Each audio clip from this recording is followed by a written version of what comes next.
Hello students, welcome to your English class.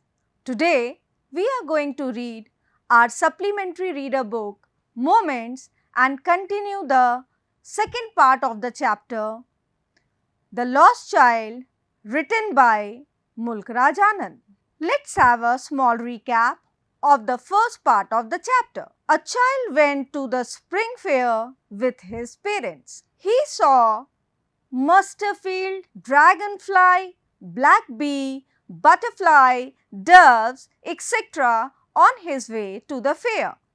At the entrance of the fair, he saw a sweetmeat seller selling sweets, but he thought his parents would say he was greedy. His mouth watered for his favorite sweet, burfi.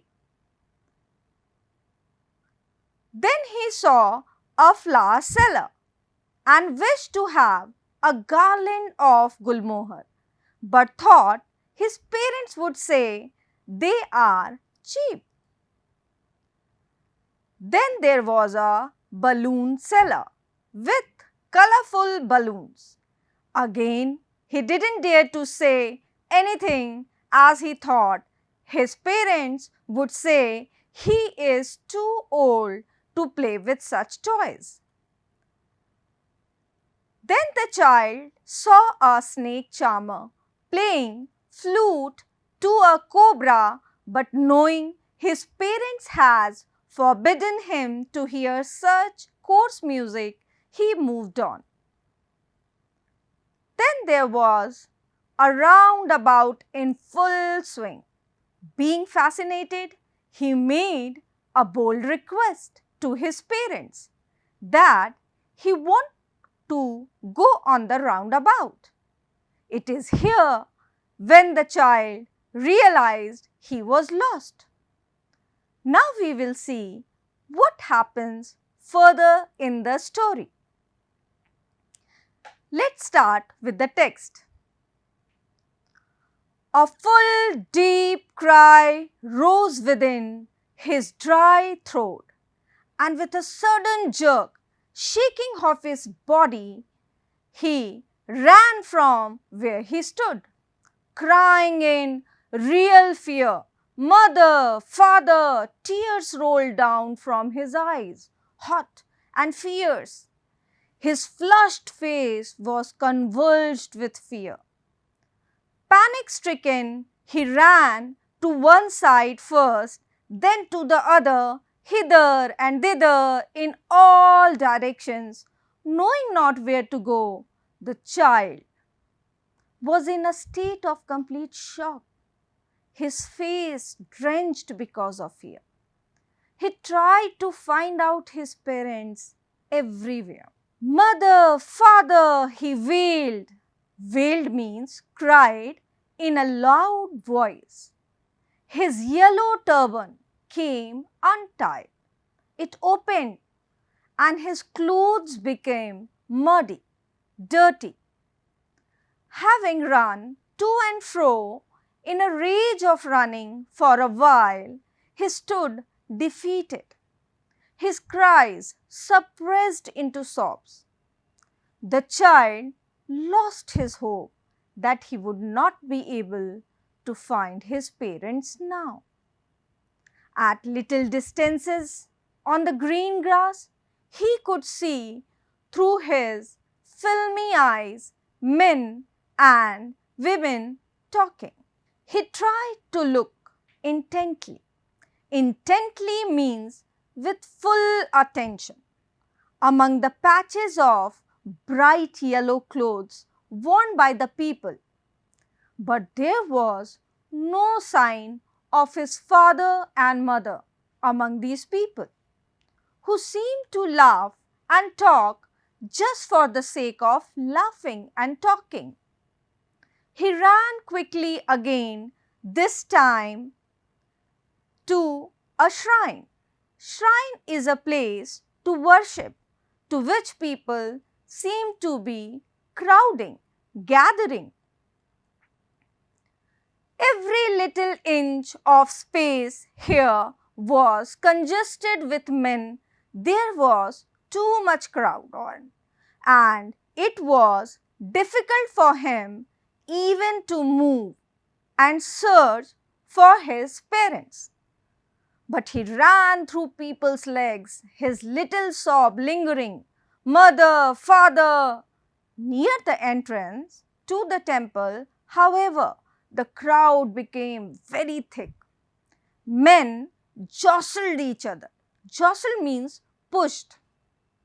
Heavy men with flashing, murderous eyes and heavy shoulders. The poor child struggled to thrust, to push away between their feet, but knocked to and fro by their brutal movements.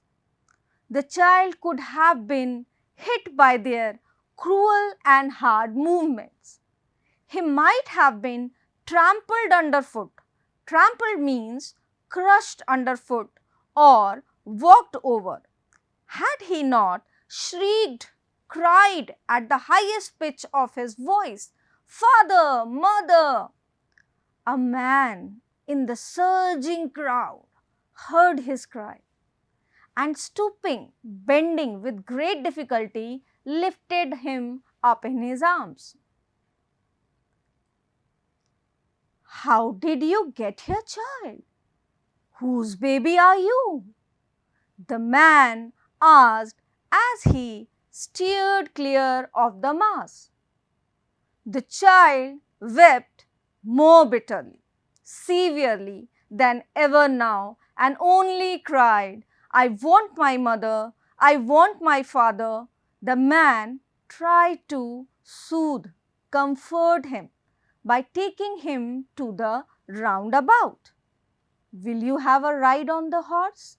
he gently asked as he approached the ring, that is, went near the ring. The child's throat tore into thousand shrill sobs, cries, and he only shouted, "I want my mother, I want my father." The man moved towards the place where the snake charmer still played on the flute to the swaying cobra, dancing cobra.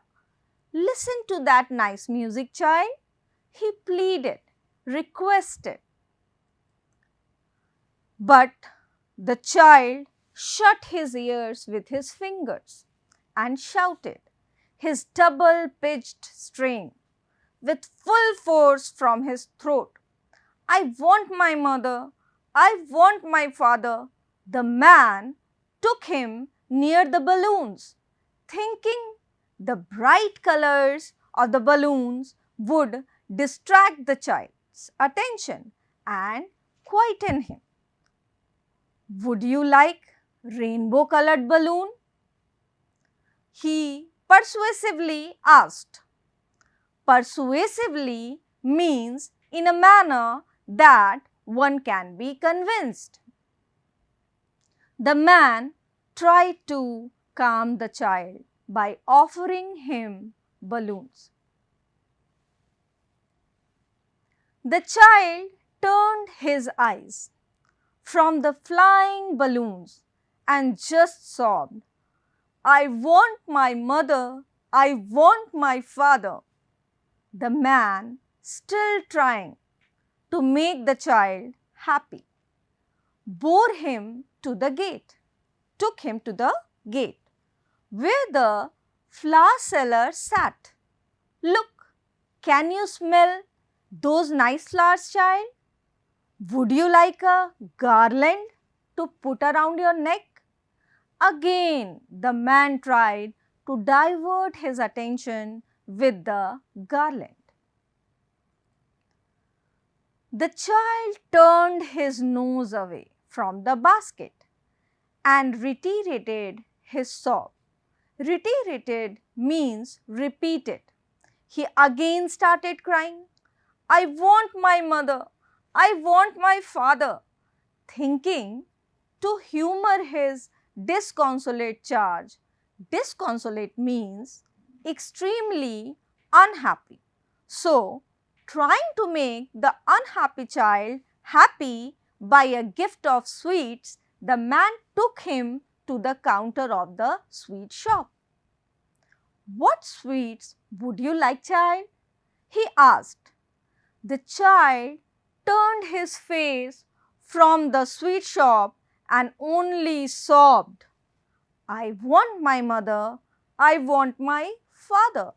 Now, even his favorite burfi couldn't calm him down. He only wants his parents. That's all from the story. What do we learn here? Yes, you are right. We learn that for a child, his parents are the most important thing. Other things become meaningless in the absence of parents. Let's summarize the story now. The child was looking for his parents. He now ran towards a shrine. He was rescued by a man from being crushed by the crowd near the shrine. The child was crying bitterly, so the man took him to the roundabout, but the boy sobbed and cried for his parents. The man took him to the snake charmer, the flower seller, and the sweetmeat seller in turn, and offered to buy him the things that he wanted from his parents earlier. The child refused to take anything offered by the man. He went on crying and wanted his parents only. Let's check your comprehension of the text taught today by answering few questions. What are the things the child sees on his way to the fair? Why does he lag behind? On his way to the fair, the child sees toys, mustard field, dragonflies, doves, etc. He gets attracted towards all these things, so he lags behind. Next question is, in the fair, he wants many things. What are they? Why does he move on without waiting for an answer? The child wants many things in the fair. He wants to have toys, different sweets, garland, balloons of different colors, and has a keen desire to enjoy the roundabout. He moves on without waiting for an answer because he knew his parents would refuse him. Here is your home assignment. Why does the lost child lose interest in the things that he had wanted earlier? That's all for now. Keep practicing to speak in English. Thank you and goodbye.